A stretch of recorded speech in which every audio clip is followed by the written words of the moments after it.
नमस्कार साथियों, मेरा नाम है अभिनव प्रशांशु पांडे और आज हम बात करने वाले हैं रेशियोज मतलब कि अनुपात की। ये इस सीरीज का 9वां वीडियो है। 8 वीडियो आ चुके हैं, बहुत सारी चीजें पढ़ी जा चुकी हैं और इसके बाद में भी हम बहुत सारे नए नए टॉपिक्स के साथ में डिस्कशन करते रहेंगे। तो चलिए बढ़ते हैं हमारे प्रश्नों की ओर। हमारा पहला प्रश्न क्या कह रहा है, यहाँ देखिए। और यही प्रश्न जो है इंग्लिश हिंदी में लिखा हुआ यहाँ पर मिल रहा है। तो ये प्रश्न क्या बोलता है कि दो बालक हैं जिनकी आयु का अनुपात अभी कितना है, 5:6 है और 2 वर्षों बाद ये 7 अनुपात हो जाएगा, 7:8 हो जाएगा। तो 12 वर्षों बाद, अब देखिए अभी इनकी आयु का अनुपात है 5:6 है, 2 वर्षों बाद ये कितना हो जाएगा, 7:8। आप यहाँ देखिए कि इनके बीच का अंतर कितना है, 5 और 1 6, मतलब एक अंतर है। यहाँ पर भी एक अंतर है, कोई समस्या नहीं है। यहाँ हम लोगों ने कितना जोड़ा कि 7 मिल जाएगा, हम लोगों ने 2 जोड़ा तो 7 मिला। कितने वर्षों में हम लोगों ने 2 जोड़ा, तो ये समय है 2 वर्ष ही दिया है, मतलब ये सही है। और 6 से 8 होने में भी जो है 2 वर्ष लगे। तो अब अगर जो है 12 वर्ष के बाद की बात की जाए तो 5 में हम कितना जोड़ेंगे कि 12 वर्ष बाद जो है नई राशि मिले। 5 में 12 जोड़ेंगे और ये हो जाएगा 17, और इसी तरीके से 6 में हम 12 जोड़ेंगे तो ये हो जाएगा 18, और ये हमारा सही उत्तर हो जाएगा। तो हमारा सही उत्तर है 17:18। चलिए अगला प्रश्न देखते हैं। और अगले प्रश्न में हमारी चलिए ये हो गया इंग्लिश में और इसको हम देखते हैं हिंदी में। तो हमारा हिंदी में प्रश्न क्या बोलता है कि दो संख्याएं हैं जिनका अनुपात है 3:8 और उनका अंतर है 115। तो छोटी संख्या क्या होगी। अब आप बताइए कि ये जो 3:5 है, इनके 8 है, इनके बीच का जो अंतर है वो है कितना, असल में 5 है। लेकिन प्रश्न बोलता है कि इनके बीच का जो अंतर है वो 5 ना होकर के 115 है। कितने गुना ज्यादा, तो अगर आप देखेंगे तो 5 दूनी 10 और 5 तिया 15, मतलब 23 गुना ज्यादा। तो इसी तरीके से ये जो छोटी संख्या है 3, ये भी 23 गुना ज्यादा होके कितनी हो जाएगी, तो 3 तिया 9 और 3 दूनी 6, 69 हो जाएगी। और बड़ी संख्या भी 8 ना होके 23 गुना ज्यादा कितनी हो जाएगी, 8 तिया 24 की 4, 8 दूनी 16, 16 17 18, 184 हो जाएगी। इस प्रकार से ये संख्याएं बदलेंगी। हमसे छोटी संख्या पूछा है तो हमारा सही उत्तर हो जाएगा 69, 69। आगे बढ़ते हैं हमारे अगले प्रश्न की ओर। और हमारा अगला प्रश्न क्या बोलता है, देखिए। यदि दो मात्राओं का योग उनके अंतर के 3 गुने के बराबर है। हमने इन दो मात्राओं को क्या क्या ले लिया, पहली मात्रा ए और दूसरी मात्रा हो गई बी। अब अगर इन दोनों को हम जोड़ देते हैं तो ये उनके अंतर के 3 गुने, मतलब 3 गुना अंतर ए ऋण बी। तो अनुपात क्या होगा। अब देखिए इसको हल कीजिए तो आपको मिलेगा 3a ऋण 3b, और ये किसके बराबर है, a धन b। तो एक तरीके की जो है क्या करनी चाहिए, जो वेरिएबल्स हैं, चर हैं, उनको एक तरफ ले लेते हैं। तो यहां हो जाएगा 2a बराबर, ये धरा के हो जाएगा 4b। और अब हम ये बोल सकते हैं कि b को जो है हम लोगों ने क्या किया, हम लोगों ने तिर्यक गुणा किया, क्रॉस मल्टीप्लिकेशन किया।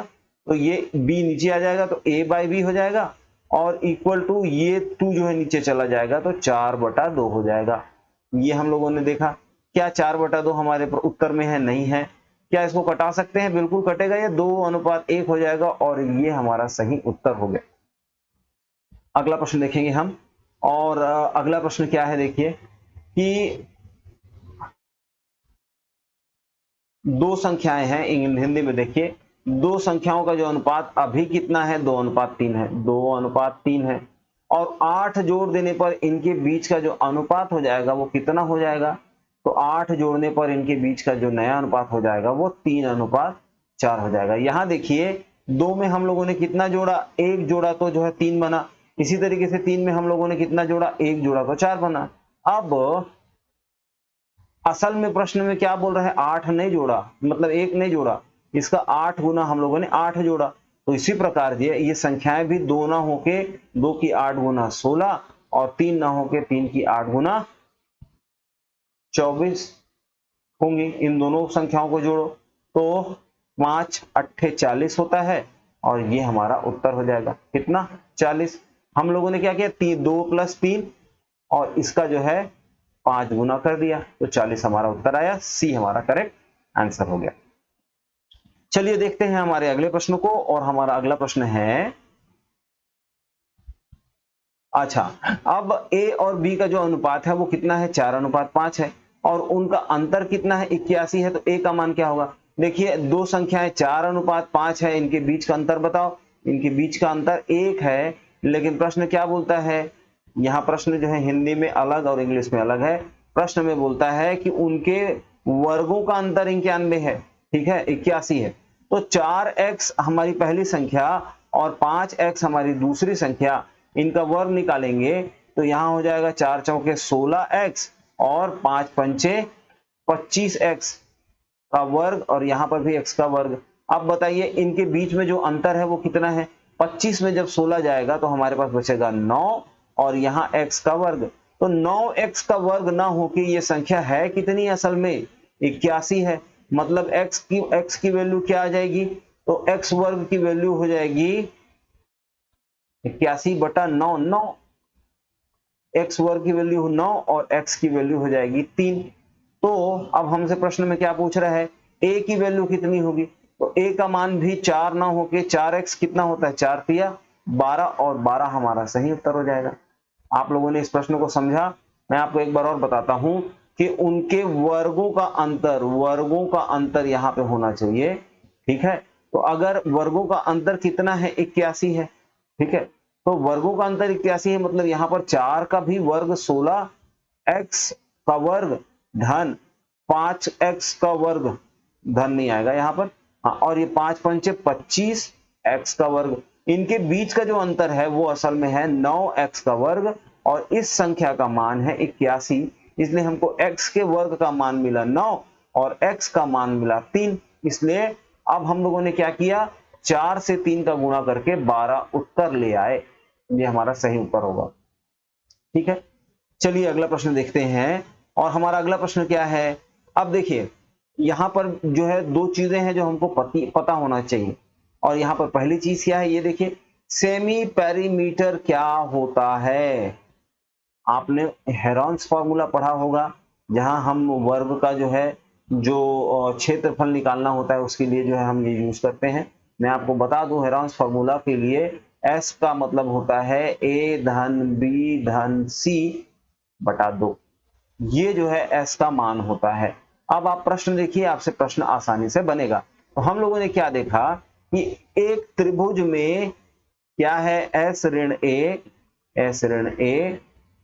अनुपात S ऋण B अनुपात S ऋण C का मान कितना है, 11:9:5। अच्छा, इन सारी संख्याओं को जोड़ो तो क्या मिलता है, तो यहां पर हमको मिलेगा 3S ऋण A धन B धन C बराबर हो जाएगा, यहां देखिए 11 और 9 20 और 25। तो अब आप देखेंगे कि हम लोगों ने पहले ही जो है क्या पता कर लिया है, हम लोगों ने पहले ही पता किया हुआ है S मतलब क्या होता है। S यहां से हम क्या लिख सकते हैं कि A धन B धन C बराबर 2S। ये चीज हम लोगों को कहां से पता चली, इस जानकारी से, ठीक है। ये प्रश्न में नहीं दिया हुआ है, ये एक फैक्ट है, इसको जानना है। तो यहां से हमको जो है धन B धन C, तो यहां देखिए 3S ऋण S नहीं ऋण 2S बराबर कितना हो गया, 25 हो गया। तो S का मान हमको कितना मिल गया, 25 मिल गया। अब आप समझे, आगे देखते हैं हमसे आगे क्या पूछ रहा है। ये देखिए S को क्या बोलते हैं, अर्ध परिमाप बोलते हैं हिंदी में। आपको ये भी शब्द पता होना चाहिए। तो अब हमको क्या निकालना है, A अनुपात B अनुपात C। अब A अनुपात B अनुपात C निकालना है। यहां देखिए S ऋण A का मान क्या है, S ऋण A का मान है 11। अच्छा, S का मान हम लोगों ने अभी कितना निकाला, 25। तो 25 ऋण A बराबर 11 है। 25 में कितना घटा दे कि 11 आए, 14। तो A का मान कितना हो गया, A का मान हो गया 14। इसी तरीके से S ऋण B बराबर कितना है, देखिए यहां पर 9 है। तो 25 में से क्या घटाएं कि 9 मिले, तो 25 में से B का मान फिर हमको मिल गया कितना, 16 मिल गया। और इसी प्रकार से S ऋण C मतलब 25 ऋण C बराबर कितना दिया हुआ है यहाँ पर 5। तो जाहिर सी बात है कि जो है 25 में से अगर 5 गया, 25 में से 20 गया मतलब C का मान हो गया 20। तो A अनुपात B अनुपात C कितना हो गया 14 अनुपात 16 अनुपात 20। अब देखिए क्या ये हमारे उत्तर में है, नहीं है। तो यहां पर क्या हो सकता है, बटा 2 करेंगे तो ये हो जाएगा 7 अनुपात 8 अनुपात 10। क्या ये हमारा उत्तर है? बिल्कुल है। तो छठवां हमारा उत्तर हो गया। तो यहां हम लोगों ने एक स्पेशल चीज सीखी, क्या अर्ध परिमाप के बारे में जो हमको रेखागणित में पता था, वो जानकारी हम लोगों ने यहाँ पर उपयोग की। आगे बढ़ेंगे हमारे अगले प्रश्न की ओर, और अगला प्रश्न भी जो है बहुत स्पेशल होने वाला है। तो यहां देखिए ये प्रश्न क्या बोलता है। अब देखिए यहां पर जो है एक बहुत खास बात है जो हमको समझनी चाहिए। यहां बोल रहा है 3 और 4 को जब हम जोड़ेंगे तो कितना मिलेगा 7। इसी प्रकार इन दोनों को जोड़ने से हमको कितना मिलेगा, ये वाली संख्या मिल जाएगी। तो चलिए जोड़ के देखते हैं। तो ये हो जाएगा x ऋण y धन z। यहां हम लोगों ने क्या जोड़ा, y ऋण z धन 2w, और ये किसके बराबर हो गया, ये हो गया 2x धन z ऋण w। यहां से हमको क्या पता चलेगा, देखिए जो जो चीजें कटती हैं हम कटाएंगे, और क्या क्या चीजें कट रही हैं ये देखिए। ये x गया, नहीं ये तो x रहेगा, ये x रहेगा, ये y गया और ये y गया, ये z गया और ये z गया। तो हमको मिला x ऋण 2w, और ये किसके बराबर हो गया, ये हो गया 2x धन z ऋण w। अब फिर से जो है जो चीजें कट रही हैं वो कटाएंगे। देखिए ये x इधर आएगा तो क्या हो जाएगा, कट जाएगा। तो यहां पर बचा x धन, ये z है तो ये z रहेगा। x धन z किसके बराबर है, x धन z किसके बराबर है, ये देखिए ये नेगेटिव, यहाँ प्लस है ना, ये पॉजिटिव है, तो ये नेगेटिव w यहाँ जाके जो है 3w हो जाएगा। तो x धन z का मान हमको मिल गया 3w। अब प्रश्न में क्या पूछ रहा है, देखिए प्रश्न में पूछ रहा है, अगले पेज में देखते हैं। प्रश्न में हमसे पूछ रहा है 4x, यहां धन आना चाहिए, 4x धन 4z ऋण 3w अनुपात w का मान निकालना है। अच्छा अभी अभी हम लोगों ने क्या देखा, हम लोगों ने देखा x धन z का मान 3w है। तो यहां पर अगर हम यहां ले लें 4 को कॉमन, तो ये हो जाएगा 4x धन z ऋण 3w अनुपात w। अब बताइए यहां पर क्या होगा, यहां पर आ जाएगा 3w, तो 4 तिया 12w ऋण 3w अनुपात में हमारे पास में w है। अब यहां क्या हो जाएगा, 12 में से 3 गया बचा 9, 9w अनुपात w, मतलब ये हो जाएगा 9 अनुपात 1। ठीक है, और यही हमारा उत्तर है सी। हम लोगों ने यहां एक विशेष प्रॉपर्टी को ध्यान में रखा और इसको उपयोग किया। देखिए 3 और 4 को जोड़ने से हमको अगली संख्या 7 मिलती है। ये प्रॉपर्टी हमको ये प्रश्न हल करने के समय में काम आए। आगे की बात करेंगे, हमारा अगला प्रश्न क्या है ये देखते हैं। अब यहां जो है हमारा जो प्रश्न है ये देखिए, हमारा प्रश्न कहता है कि किसी विभाग में कुछ अधिकारी हैं और कुछ कर्मचारी हैं। अधिकारी मतलब एक्चुअली में इंग्लिश में क्या दिया हुआ है, अधिकारी ये है ऑफिसर्स, और कर्मचारी एक्चुअली असिस्टेंट्स हैं। ठीक है, तो हमारे पास में ऑफिसर्स हैं और असिस्टेंट्स हैं। अब क्या होता है कि 15 असिस्टेंट जो है वो छुट्टी में चले जाते हैं, तो हम लोगों ने यहाँ लिख दिया ऋण 15। आगे की बात देखिए, ऐसी स्थिति में प्रत्येक 2 अधिकारी को 1 कर्मचारी मिला है, मतलब 2:1 का जो है, जो यहाँ पर रेशियो बना हुआ है। और फिर क्या होता है एक बार कि 54 अधिकारी जो है वो छुट्टी में चले जाते हैं, कितने 54, और नया रेशियो जो बनता है उसमें प्रत्येक अधिकारी के पास में 5-5 असिस्टेंट होते हैं। अब बताना क्या है कि प्रारंभ में कुल कितने कर्मचारी थे। ठीक है, समझिए इस बात को। अब देखिए कि क्या एक बार जो है जो 15 कर्मचारी गए उसके बाद में कर्मचारियों की संख्या बदली है, नहीं बदली है। यहाँ 2 अनुपात 1 है, यहाँ 1 अनुपात यहाँ 1:5 है। तो क्योंकि संख्या नहीं बदली है इसलिए हम लोगों ने क्या किया, हम लोगों ने यहाँ पर गुणा कर दिया 5 का। 5 का गुणा करने से ये हो जाएगा 10 और ये हो जाएगा 5। अब बताइए कि कर्मचारियों की संख्या तो सेम है लेकिन 54 और यहाँ पर क्या है, यहाँ पर 9 की कमी आ गई। लेकिन प्रश्न क्या बोलता है, 9 ना होके 9 छक्के मतलब 6 गुने की कमी आ गई। 6 गुने की कमी कितनी है, 54 है। तो ये संख्या भी 10 ना होके 6 गुनी मतलब यहाँ पर होगी 60। और उसी तरीके से ये संख्या भी 5 ना होकर 6 गुनी मतलब होगी 30। तो 30 कर्मचारी जो है अभी हैं और 15 कर्मचारी गए थे छुट्टी में। इनको अगर जोड़ देंगे तो हमारे पास में कुल मिला के कितने अधिकारी हो गए, 45 कर्मचारी हो गए, 45 असिस्टेंट्स हो गए। और यही हमारे प्रश्न में पूछा है। ठीक है, अगला प्रश्न देखेंगे। और अगला प्रश्न क्या बोलता है ये देखिए,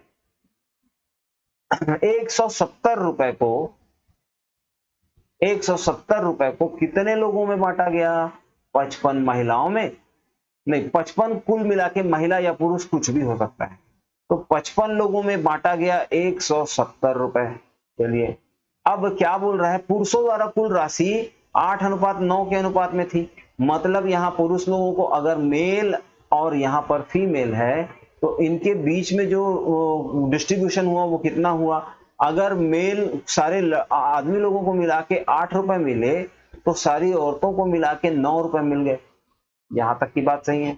अच्छा, और प्रत्येक महिला और पुरुष का जो है, एक महिला को कितना मिला और एक पुरुष को कितना मिला, तो हर एक महिला को जो है जब 4 रुपए मिल रहे थे तब उसी काम को करने के पुरुष को 3 रुपए मिले। अब ये भी बात समझिए। तो सोचिए कि हर एक महिला को जो है अगर 4 रुपए मिल रहे हैं और कुल मिला के सारी महिलाओं को 8 रुपए मिले तो कितनी महिलाएं रही होंगी, उत्तर आता है 2। ठीक है, उसी प्रकार अगर हर एक महिला पुरुष को 3 रुपए मिले और कुल मिला के जो है कितनी, कुल मिला के जो है महिलाओं को जो है 9 रुपए मिल रहे हैं। तो यहां पर जो है पुरुष ये फीमेल है और ये है मेल। ठीक है, यहां पर गलती हो गई तो ठीक है।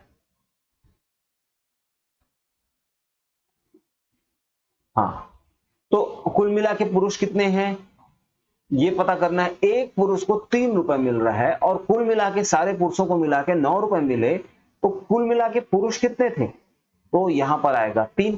ठीक है, लेकिन हमारा प्रश्न क्या बोलता है, टोटल लोग कितने थे 55 और यहां कितने हैं 2 धन 3 बराबर 5। तो ये 5 ना होके अगर 11 गुना ज्यादा 55 लोग हैं तो भी महिलाओं की संख्या भी 2 ना होके 11 गुना ज्यादा 22 और पुरुषों की भी संख्या 3 ना होके 11 गुना ज्यादा 33 रही होगी। ठीक है, अब देखिए यहां पर एक बात हुई है कि 33 और 22 ये हमारा सही उत्तर है, लेकिन महिलाओं और पुरुषों की संख्या यहां पर थोड़ा प्रश्न में टाइपिंग के समय पहले आदमियों की बात कर रहे हैं फिर पुरुषों महिलाओं की, इसलिए 33 पुरुष और 22 महिलाएं हैं। चलिए अगले प्रश्न की ओर बढ़ेंगे हम, और हमारा अगला प्रश्न क्या है ये देखते हैं। तो हमारा अगला प्रश्न थोड़ा अजीब तो दिख रहा है लेकिन जो है फिर भी देख लेते हैं भाई। क्या बोलता है कि 45 कुल मिला के लोग हैं, कितने लोग हैं 45 लोग हैं, और पुरुषों महिलाओं और बच्चों, पुरुषों को ले लेते हैं मेल, महिलाओं को ले लेते हैं फीमेल और बच्चे हो जाते हैं बच्चे हो जाते हैं चिल्ड्रन सी। ठीक है, अब इनमें जो है पैसों के बंटने का अनुपात कितना है, यहां 12, यहां 15 और यहां 16। ठीक है, और कुल मिला के पैसा कितना बांटा गया, 430 रुपए बांटे गए। अब बताइए 12 और 15 और फिर 16, 15 दूनी 30 और 1 31, 10 41 और 3 43। मतलब यहां क्या है कि इन सारी संख्याओं को जोड़ने से कितना मिल रहा है हमको 43, लेकिन बांटा कितना गया है 430। तो यहां पर महिलाओं को 12 रुपए ना मिलके कितना मिला होगा 120 रुपए मिला होगा। पुरुषों को 120 रुपए, महिलाओं को 150 रुपए और बच्चों को 160 रुपए, इस तरीके से राशि मिली। अब प्रत्येक पुरुष महिला और बच्चे को 6:5:4 मिलता है, मतलब एक को जो है 6 मिल रहा है, यहाँ पर एक को 5 मिल रहा है और यहाँ एक को 4 मिल रहा है। तो बताइए कि एक को मिलेगा 6 रुपए और कुल मिला के जो है कितने लोग हैं? तो भाई एक को 6 मिलेगा, ठीक है, और एक को 5 मिलेगा और एक को 4 मिलेगा। तो संख्या अगर निकालनी है तो महिलाओं की संख्या जो है कितनी होगी? तो महिलाओं की संख्या जो है कितनी हो जाएगी, यहां देखते हैं। देखिए 6:5:4, इनको सबको जोड़ते हैं तो हमको कितना मिलता है? ये हमको मिल जाएगा 6 5 11 और 4 15, ठीक है, ओके। तो यहाँ पर जो है हमको जो राशि मिल रही है उसका जो है अनुपात ये है। अब हमको अगर संख्या निकालनी है तो बताओ कि यहाँ पर पहले हम लोगों ने क्या देखा था कि 12 रुपए जो है कुल मिला के सारे पुरुषों को मिल रहे हैं, और एक पुरुष को अगर मिलता है 6 रुपए तो कुल मिला के सारे पुरुषों को कितना मिलेगा? तो यहाँ पर जो है यहाँ पर 2 आता है भाई, 2 पुरुष होंगे तब तो ऐसा होगा। इसी तरीके से महिलाओं की संख्या 3 और बच्चों की संख्या कितनी हो जाती है? 4 चौके 16। लेकिन जब हम यहाँ पर जो है इन सारों को जोड़ते हैं तो हमको क्या मिलता है? 2 3 5 और 4 9। तो 9 होके कुल मिला के जो है लोगों की संख्या कितनी है? 45। और कितने गुना ज्यादा है ये? तो ये 5 गुना ज्यादा है, ठीक है। और इसी तरीके से अब कुल मिला के जो है संख्या कितनी हो गई? तो पुरुषों की संख्या 10, महिलाओं की संख्या 15 और बच्चों की संख्या 20 है। अब बताइए 120 रुपए को अगर हम 120 रुपए को अगर हम 10 लोगों में बांटते हैं तो कितना मिलेगा? उत्तर है एक एक को 12-12 रुपए मिलेंगे। उसी तरीके से 150 रुपए को अगर हम 15 लोगों में बांटते हैं तो कितना मिलेगा?